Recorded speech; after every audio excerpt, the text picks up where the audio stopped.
भगवान परशुराम के आदर्शों पर चलकर जीवन सफल बनाना चाहिए। पूर्व केंद्रीय मंत्री विनोद शर्मा ने आज इंद्री हलके के कमालपुर, रोडान, राजेपुर, खूखनी, गढ़ी, जाटान तथा पूजम, कोड़क, जरीफा व बालू सहित कई गांवों का दौरा कर 5 मई को करनाल में मनाई जाने वाली भगवान परशुराम जयंती में पहुंचने का न्योता दिया। इस मौके पर ब्राह्मण समाज के कई नेता उनके साथ मौजूद रहे। इसी क्रम में गांव राजेपुर में पहुंचने पर पूर्व केंद्रीय मंत्री विनोद शर्मा का गांव के सरपंच मांगेराम शर्मा ने अपने साथियों के साथ जोरदार स्वागत किया। उन्होंने पूर्व मंत्री विनोद शर्मा को पगड़ी व शॉल ओढ़ाकर तथा स्मृति चिन्ह देकर सम्मानित किया गया। उपस्थित गांव वासियों को संबोधित करते हुए पूर्व केंद्रीय मंत्री विनोद शर्मा ने कहा कि इस बार भगवान परशुराम जन्मोत्सव करनाल की पुरानी सब्जी मंडी में 5 मई को मनाया जा रहा है, जिसमें पूरे प्रदेश के लोग शामिल होंगे। यह एक सामाजिक कार्यक्रम है जिसका न्योता देने के लिए मैं आपके बीच आया हूं। उन्होंने कहा कि हमें भगवान परशुराम जी एवं अन्य महापुरुषों के बताए हुए मार्ग पर चलकर अपने जीवन को सफल बनाना चाहिए। हम सब आपस में मिलजुल कर एक दूसरे का दुख दर्द बांटकर अपना जीवन जिएं और एक दूसरे का साथ दें, तभी समाज तरक्की कर सकेगा। हर किसी का सम्मान करें और जो कोई जुल्म करता है उसके खिलाफ आवाज उठाएं। हमें भूतकाल की बातों को छोड़कर आगे बढ़ने की सोच बनानी होगी। उन्होंने कहा कि राजनीति ताकत प्राप्त करने का एक जरिया है। पावर पाकर ही आप समाज व देश का भला कर सकते हैं। राजनीति के बिना समाज का भला नहीं हो सकता है। शर्मा ने कहा कि हम अकेले नहीं चल सकते हैं, हमें सबको साथ लेकर चलना होगा, तभी हमें मजबूती मिलेगी। समय की मांग के अनुसार ही निर्णय किया जाता है।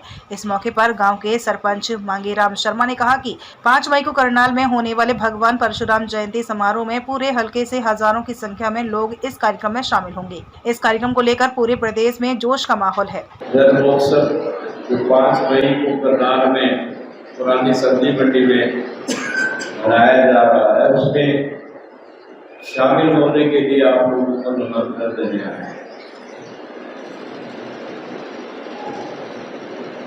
ये कोई राजनीतिक पक्ष नहीं, सामाजिक पक्ष है। लेकिन ये भी बात सही है कि भगवान परशुराम जी के जीवन से उन्होंने जो हमें रास्ता दिखाया है,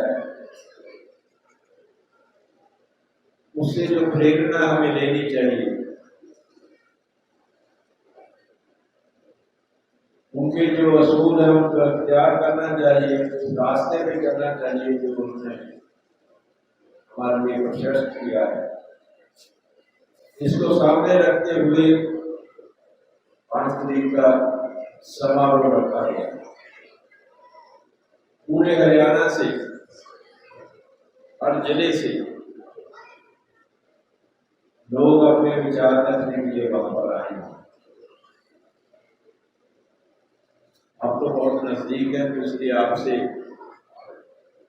विनती करूंगा कि ज्यादा संख्या में आप लोग के नजदीक है, आपको आना चाहिए। आप आमंत्रित हैं और आपका ही फर्ज है।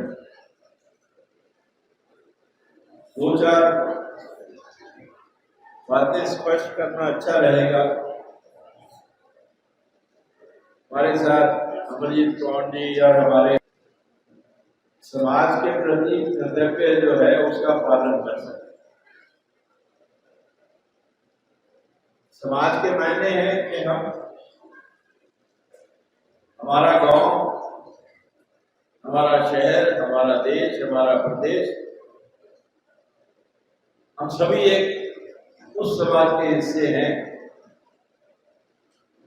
जिसमें सभी रहते हैं। हमारा कर्तव्य बनता है कि हम सबका सुख दुख मानकर उनका साथ दें, हर किसी का सम्मान करें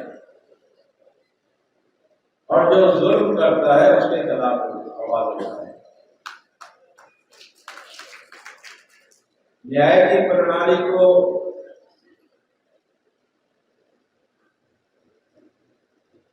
असली जामा पहनाने के लिए हमें कोई संघर्ष करना पड़े तो हम संघर्ष करें। ये मान के चलिए घर बैठ के कुछ मिलने वाला नहीं है। संघर्ष तो हर बात के लिए करना पड़ता है। महज ये कह देने से कि हम पीछे रह गए, मैं नहीं मानता कि हम पीछे रह गए। हमें तो आगे बढ़ना है, आगे बढ़ना है। और पीछे की बात जो है, पास जो भूत पूर्व जगह है या पीछे जो था उसके बारे में ज्यादा सोचने की जरूरत नहीं, भविष्य को और अपने वर्तमान को बनाना जरूरी है।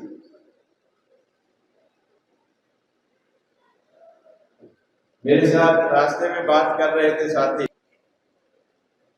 हम उनके दिखाए हुए रास्ते पर चलेंगे, इस पे चर्चा करेंगे, लेकिन एक बात से हम मुनकर नहीं हो सकते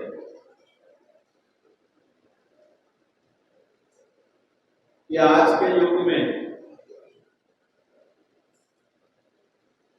कोई भी सामाजिक कार्य अगर उसको समाज के उत्थान के लिए किया जाए, समाज के बढ़ावे के लिए किया जाए, समाज की बेहतरी के लिए किया जाए, तो उसे राजनीति से दूर रख के नहीं किया जा सकता, क्योंकि राजनीति एक जरिया है ताकत प्राप्त करने का, पावर में आने का, और पावर एक ऐसी चीज है जिसके जरिए से आप समाज का, देश का, हर वर्ग का भला कर सकते हो, वैसे नहीं कर सकते।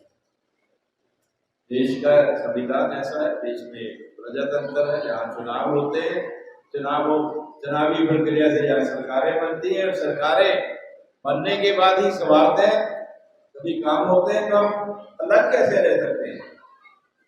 अगर कोई ये कहता है कि राजनीति से हम दूर रहे, राजनीति से हमारा कोई संबंध नहीं, राजनीति से क्या लेना है, तो वो सच्चाई नहीं बोल रहा, क्योंकि राजनीति के बिना हम संवार नहीं सकते, राजनीति के बिना ताकत नहीं, ताकत के बिना संवार नहीं। तो हमें इस बात का मन में, इस बात पे विचार करना होगा कि हम अकेले नहीं चल सकते, अकेले चलने में कुछ प्राप्त नहीं होता, सबको साथ लेकर चलना है, सब वर्गों का सम्मान करना है, तभी हमें मजबूती मिलती है। मेरा ये मानना है कि जो व्यक्ति सेवा करना चाहता है वो तभी सेवा कर सकता है जब उसके पास सेवा के साधन हो। तो सेवा के साधन भी तो अलग अलग होते हैं। हमें अपने आप में कई बार, मैं बहुत जगह जाता हूँ, ये बात अक्सर सुनने को मिलती है, हम आपस में बैठकर चर्चा करते हैं, हम पीछे रह गए,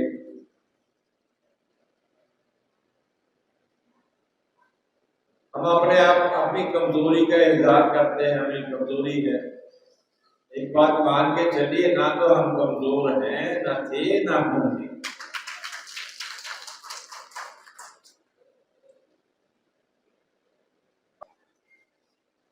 प्यार कर सकते हो, किसी व्यक्ति को भी अच्छा सुझाव दे सकते हो। जब भी कभी आपके मुंह से निकले तो आशीर्वाद निकलता है, किसी के अच्छे के लिए निकलता है, तो आप बात से कमजोर। बस आपको तो सिर्फ इतना सोचना है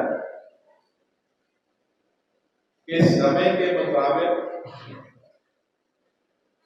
हमें वर्तमान में हमसे ये समय क्या मांग रहा है, इसका निर्णय आपको करना है। समय की क्या मांग है आपसे, आज समय में क्या इंपॉर्टेंट है, आज के युग में किस चीज की जरूरत है, आपका और आपके बच्चों का भविष्य कैसे बन सकता है, इसके बारे में विचार करना है। एक बार फिर मैं यही कहता हूं कि ज्यादा से ज्यादा संख्या में आप लोगों ने वहां आके उस कार्यक्रम में शिरकत करनी है। मुझे उम्मीद है कि आप इसकी गंभीरता को समझते हैं और आप उसी के हिसाब से निर्णय लेकर वहां और ज्यादा आगे आएंगे।